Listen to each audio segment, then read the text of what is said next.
This channel's real, this channel's about documenting, this channel's about talking, having an open opinion. And let's get started.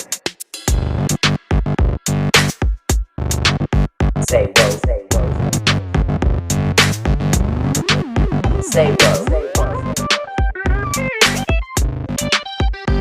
Head of a horse, the body of a man. Unidentified flying object.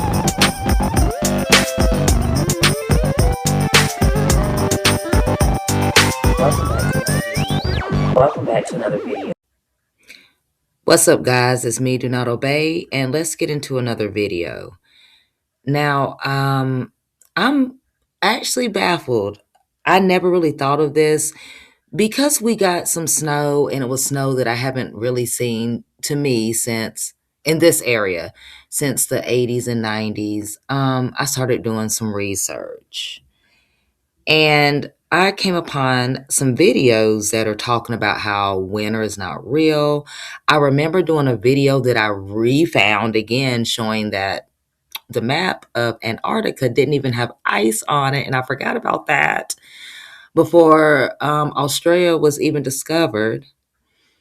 So that still points to the fact that I keep trying to tell y'all we're in the Hunger Games. This is an illusion. This is the Truman Show, allegedly.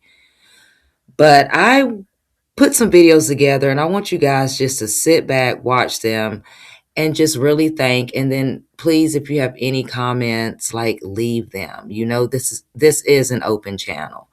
But I never really thought of it this way until I ran upon this lady's channel that I will throw on the screen. And I'm just glad that it found me. I didn't find it, it found me. Like, I watch her, but I watch a lot of things. And y'all, I'm just telling you, it's right on it. And a lot of things make sense. And a lot of people are making sense. And yeah, so like I always say, guys, do not obey, stay woke, peace.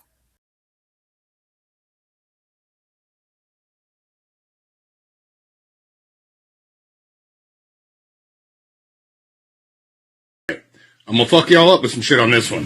All right, this is the Urbano Monte map from 1587. Excuse me. North Pole. No ice. No ice around any of these areas, okay? There's North America, South America, Africa, India, Russia, China. Okay, so very similar to this map. North America, South America, Africa, India, China, Russia. Okay? Only thing different, Australia. There is no Australia here because it hasn't been discovered yet. This is 1587. Australia wasn't discovered until 1606. So that's why that's not there. But my main question is, if this is a globe flattened out and this is on the bottom, right? What the fuck is this? There's no ice on it. And guess what? Antarctica hadn't been discovered yet. Antarctica was discovered in 1820. If you look, oh look, there's an alligator, there's a camel, warm weather animals. So, you want to explain to me, first thing, what the hell is this? All this land. And second thing, what froze them? What happened between 1587 and 1892 where those areas got frozen? So I was just on another person's page. Their name was Moon, and I was saying how ice isn't natural on this planet. I was just having this conversation with a homeboy of mine last week. I was like, yo, winters are not natural. Hear me out, right? Ice. And we hear about the ice walls all the time. What if there was a war? What if our planet was terraformed, right? And they put ice walls to keep us encapsulated in this particular dimension of Earth, right? There was a spell, right? And they used the ice wall to keep us encapsulated here. With the ice walls, what if we actually don't have our true power in our true form because it's actually supposed to be warm here and tropical here all the time, right? Especially melanated people. how powerful are we if we were getting our full extent of the sun? And this is also the reason why I said that there could be a firmament on top of us, kind of like the Hunger Games, right? Like, not a firmament, but like a hologram, where this isn't our true sky. I'm going to take it a step further. Maybe that is not our true sky, but we're only getting a remnant. Last post, I was talking about how I don't think winters are a natural part of this planet, especially being a melanated person. I don't mess with it. I don't mess with it. I don't mess with it. I'm indigenous. No. Okay. So I was talking about how there's an ice wall that could be encapsulating us and our planet was terraformed. Think about the beings that may benefit from being for our planet having colder air, huh? Think about the people that would benefit, and think about the people that are in power, right? Think about where they might get their power from. Think about where we would get our power from if we got our full power from the sun, right? And then I said that this could be a hologram or something like that that's also keeping the sun from giving us our full power, which is why we only get a peak of the sun. Why we only get a peak of it, right? I look at the sun and I'm like, why am I only seeing that much of it? What if we're actually in a little pocket dimension with ice walls around us, and we're actually supposed to be getting the full spectrum of the sun, which will unleash our full powers? Not saying we still not getting our full powers now. You know.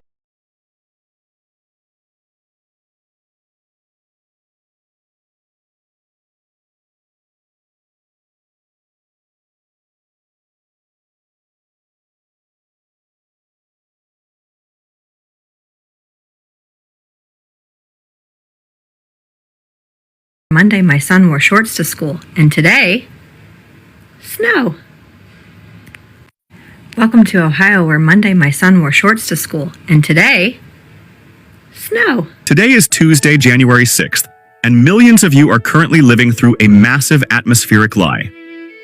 We are officially in a fall spring, with a monster ridge pushing temperatures 25 to 40 degrees above average. It feels more like Easter than the first week of January, but don't let the sunshine fool you. This is the fuel for a very dangerous transition. Hit that follow right now, because these numbers are breaking the maps. Tomorrow, South Texas is soaring into the 80s, while Oklahoma City, St. Louis, and Nashville are all pushing 70 degrees. Even up in North Dakota, where it should be a deep freeze, we're seeing 53 degrees. In Nebraska and Iowa, you're hitting 62. That is unheard of for this time of year. Enjoy the t-shirt weather while it lasts, because this record-breaking heat is loading the atmosphere like a spring. No, cold weather is not natural to the planet. If your lips are white right now, then that means it's too cold. A planet called Mother Earth Gaia is naturally not supposed to be cold. That's why all the trees and plants and bugs start dying when it get too cold, because that's a sign that this weather is not natural to the planet. Never thought about why trees and plants grow when it's hot instead of cold? That's because the sun is a natural temperature to the planet. It's the cosmic rays coming from the sun feeding the planet. Matter of fact, all that energy coming from the sun, the planet is absorbing that. That's why if you come outside right now and plant your feet in the ground, you can feel the electromagnetic frequency from the planet. Because Mother Nature, the planet, Mother Gaia has a heartbeat. That's the pure love frequency. Everybody that has a big connection with nature, they can tell you when they come outside, all they feel is love. Because that's the energy that the planet is sending you through your body. We absorb energy like an antenna. That's why the higher elites don't want us having that connection with the sun and nature, because they know it cuts you off from the source. But all my black people watching this video, you already know we are electromagnetic beings. We absorb all the energy from around us. They don't want us connecting with that energy. That is the sun, because they know the sun gives all life to everything on the planet. You somebody who stay in New York, I want y'all to think about how cold it is down there. Do y'all really think that's normal? People down there in New York can't even feel their feet right now. That is unbelievable. It should be a sign right there letting you know that this weather is not natural to the planet. Love y'all. I guess you can think whatever you want about global warming. I'm not here to forcefully change your mind, but this is what Montana looks like in the middle of December this year, and this is not normal. We have green grass coming back all over the property. There are plants popping up all over. They think that it's springtime. There is no snow on this side of the mountain range at all. And now normally this time of year, this entire area here is plumb full of snow. Instead of a 5 or 6 foot snow berm here, there's green grass. And again, no snow. The leaves die because of the fucking technology called winter sub-zero technology. If winter was real, the planet wouldn't die. Bears wouldn't go hibernate. Everything shuts the fuck up when winter comes. Why is that? You need to think about that. Hold on now. Winter is some fucked up shit. Everything dies in the winter. We don't think about that. We so busy trying to get back to spring. Nigga, fuck spring. Because if you look at spring, summer, autumn, those are all warm months. Out of 4 seasons, only one is cold. That's winter. 3 out, be one. 3 to 1 all day. That should let you know that the normal balance of the planet was always warm. It's not cold in space, it's warm. The higher you go in vibration, the warmer it gets. That's just basic science. That's basic. Even they physics, they admit that. They just don't expect us to put this shit together like this right now. And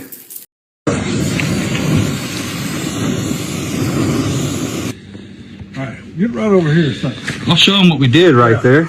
Look what we did. So we tried to heat the top up to melt the ice off the top of our garage area right here. We're going to see if we can't melt this snow, because nothing's coming off. So we're just going to use plain old gas first.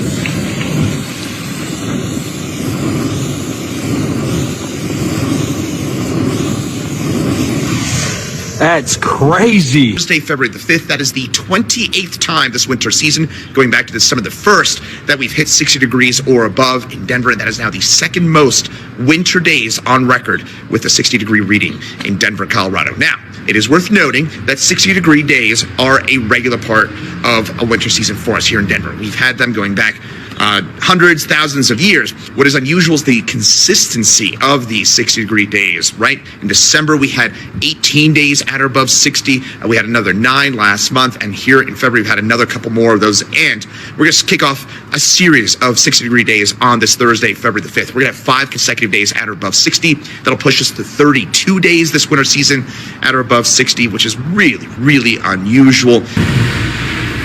Welcome back into Fox Weather Live. I'm Kiana Lewis. We have all eyes on this next system that's going to be pushing throughout parts of the Northeast, introducing another round of some light snow as we go into the end of the week. It's a clipper system that's going to be diving out of the Great Lakes, pushing along the I-95 corridor, and eventually wrapping up in parts of New England. Not get a single snowflake in Reykjavik in all of January. In a city in Iceland in January. This hasn't happened since 1940. Before that, 1929. I don't want to complain because it was obviously amazing. We had insane northern lights. The days were just so gorgeous. The sun is staying out a little bit longer. It's been gorgeous, but obviously super alarming. Let me tell you how we made it through them cold winters when help was miles away. Doctors wouldn't come down our road even if you begged them yourself. Back then, winter wasn't something you complained about. Winter was something you survived. We didn't have urgent care, pharmacies, or nurses on call. We had wood stoves, quilts, old knowledge, and each other. But we still survived it. Not because life was easy, not because we had doctors, but because we knew what to do. Let me start from the beginning. When the cold first rolled in, the women noticed it before the men even grabbed their coats. We felt it in our bones, in the cracks of the floorboards, in the way the morning fog hugged the ground like a blanket too thin to help anybody. That's when we started preparing the house for battle, because winter was a war, and we ain't have no soldiers but ourselves. The first rule of winter survival was simple: protect the lungs. If your lungs stayed open and warm, you lived. If they didn't, sickness set in fast. We sealed every gap in the house with rags and old fabric. We hung quilts against the windows to stop the wind from sneaking in. And we kept a kettle steaming on the stove, not for cooking, but for breathing. Dry, cold air is dangerous. It tightens the chest, dries out the throat, and makes mucus thick like glue. That steam kept the airways open. It kept the cough from digging its claws too deep. Then we prepared the remedies, not when somebody got sick, but before sickness even showed its face. We sliced onions thin and layered them with brown sugar in jars so the syrup would be ready. Onion syrup is a natural expectorant. It breaks up mucus, calms the throat, and softens a deep cough. Children took it in a spoon. Adults took it in a cup. Nobody liked it, but everybody knew it worked. When a cough rattled the chest too hard, we used mustard plasters. Mustard brings heat and blood flow to the surface. It opens the lungs from the outside in. We mixed mustard powder with flour and warm water, spread it across cloth, and laid it right on the chest. 10 minutes. Not more. Too long will blister the skin.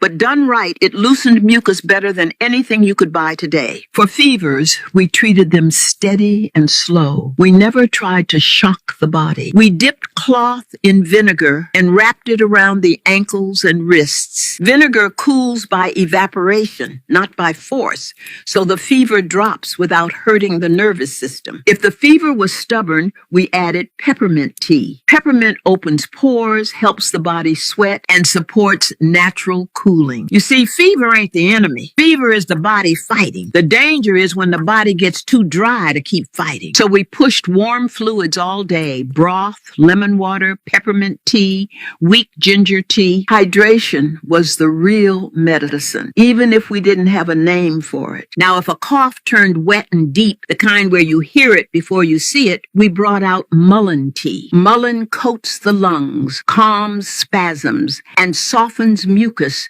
so it can move. 2 cups a day made a difference you could feel in a single night. And when somebody couldn't breathe easy lying down, we heated fire bricks in the stove, wrapped them in flannel, and pressed them against the chest or feet. Heat opens the bronchial tubes. Heat loosens congestion.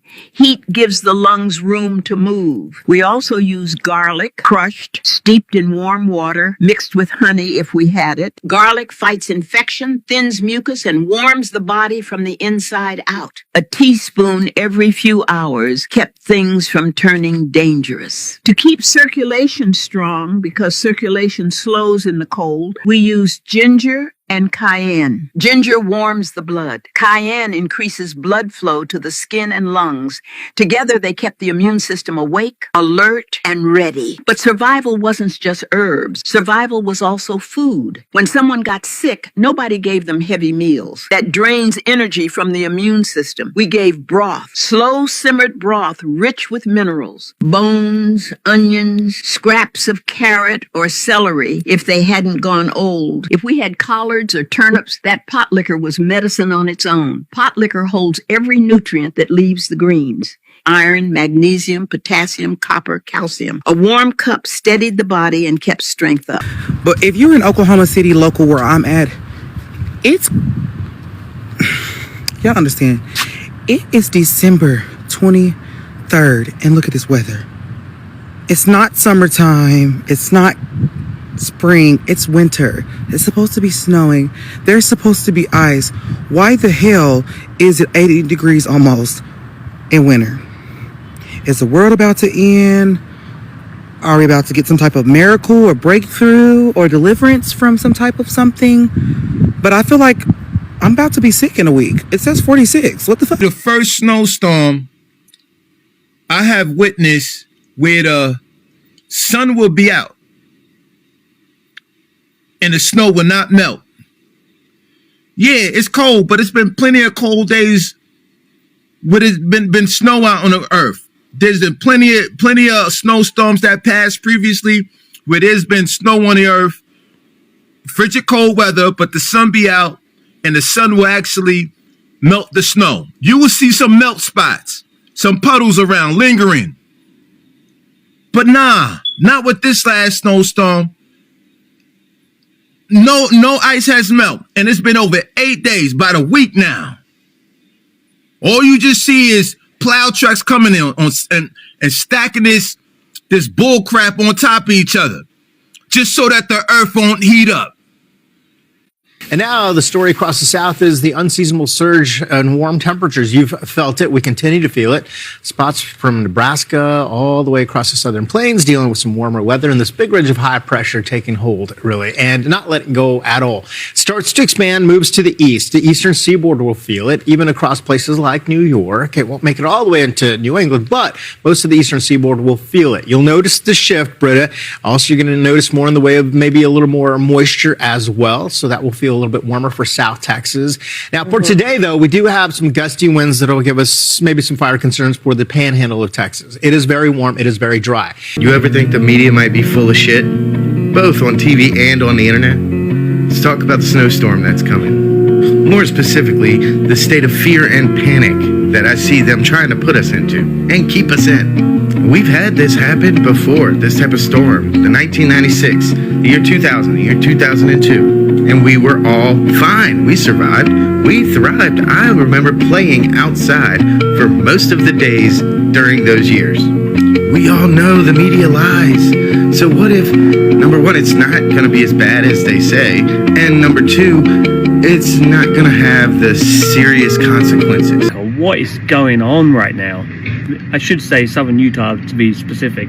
We're on the 17th of December and it's 66 degrees. The coldest air of the season is coming to the Northeast next weekend. I'm meteorologist Andrew Markowitz, and here's what you need to know. For the first time in over a week, much of the Northeast has finally seen temperatures rise above freezing. To put things into historical perspective, this string of sub-freezing days is the longest streak in New York City since 2018, Baltimore and DC since 1989, and Philadelphia since 1979. This has meant that much of the snow from the major winter storm over a week ago is still there, has not gone away, and instead has become a giant glacier. At the same time, many bodies of water have frozen over for the first time in several years. This week will still be cold, but the hammer really drops over the weekend as a strong Arctic front descends into New England. We're talking temperatures that could be more than 30 degrees below average in some spots. On the morning of Super Bowl Sunday, February 8th, temperatures will be below zero for most north of Interstate 84 and in the single digits above Interstate 70. This includes places like Columbus, Cleveland, Pittsburgh, Harrisburg, Baltimore, Philadelphia, New York City, and Boston, among others. On the morning of Monday, February 9th, temperatures will once again be below zero across upstate New York and most of New England and single digits above the Mason-Dixon line. The bitter cold will be accompanied by breezy conditions, which means that wind chills will be dropping in many locations to the negative teens, perhaps even negative 20s. We won't see any big storms during— Say this snow isn't natural. What kind of snow is this? Look at this.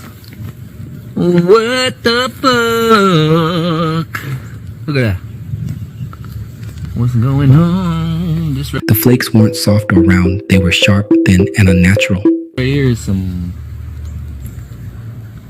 weird looking snow, boy. This was filmed in Lebanon, Missouri after a winter storm, when someone noticed the snow didn't look like snow at all. Instead of fluffy flakes, the ground was littered with long, needle-like shards that crunched underfoot. Some viewers immediately said it was needle snow, a rare weather phenomenon that forms under extremely cold, dry conditions when ice crystals grow straight instead of branching, but others weren't convinced. Comment sections quickly spiraled into theories: cloud seeding, man-made weather, chemical snow, even military testing gone wrong. People compared it to fiberglass, rice, shredded coconut, and insulation, saying they'd never seen anything like it in decades of living through snowstorms. That's what makes it unsettling. Snow is supposed to be familiar, comforting, predictable,